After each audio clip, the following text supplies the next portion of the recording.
Baie dankie vir die getuienis van Johannes die Doper wat ons vandag weer herinner aan wie u werklik is.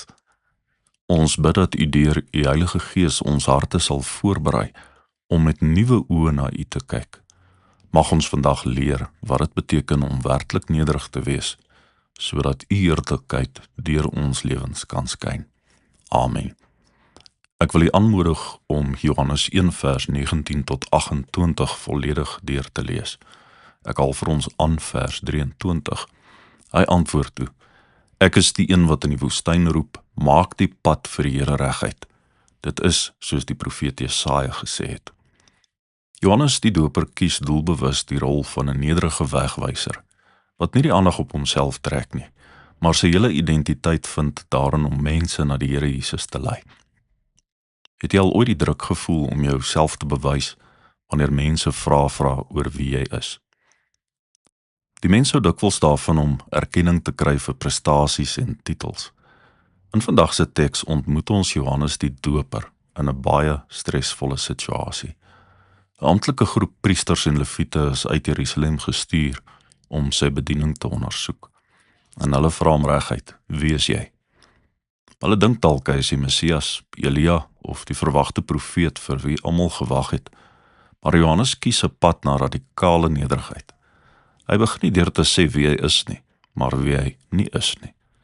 Hy weier om enige van hierdie groot titels vir homself op te eis. Johannes die Doper verstaan dat sy waarde nie lê in sy eie titels nie, maar in sy funksie om die pad vir die Here Jesus gereed te maak. Hy beskryf homself bloot as 'n stem wat in die woestyn roep. 'n Stem het nie 'n onafhanklike identiteit nie. Dit bestaan net om 'n boodskap oor te dra.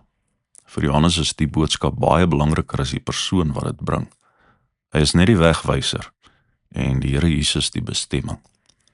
Hy gaan self so ver om te sê hy is nie eers waardig om die Here se skoenrieme los te maak nie. Dit was 'n taak wat so gering was, dat selfs slawe dit soms nie wou doen nie. Hierdie ingesteldheid van Johannes is 'n kosbare les vir ons vandag. Ons is dikwels so besig om ons eie naam te vestig, maar Johannes leer ons dat ware grootheid lê in getroue en duidelike getuienis van Christus. Sy identiteit is heeltemal verweef met God se groter storie. Wanneer ons bereid is om minder te word sodat die Here meer kan word ons bruikbare instrumente in sy hand.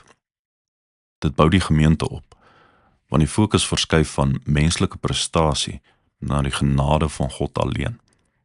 Ons hoef nie self die lig te wees nie. Ons hoef net met ons hele lewe na die ware lig te wys.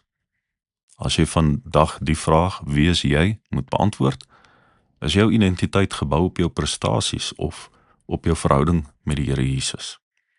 Hoe kan jy vandag meer soos 'n stem leef, wat ander mense help om die Here raak te sien?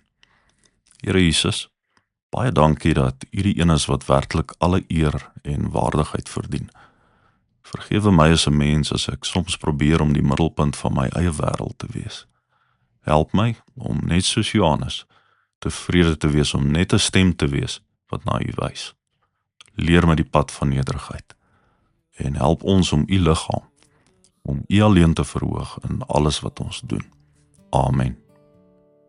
Ek is net 'n stem in die woestyn waar die wêreld na die koning wys, net 'n skadu van die môre lig. Hy alleen is die ware lig. Laat my minder word met tyd, laat U groter word in my. Ek hoef nie die ster te wees nie, ek wys net na die seun wat skyn.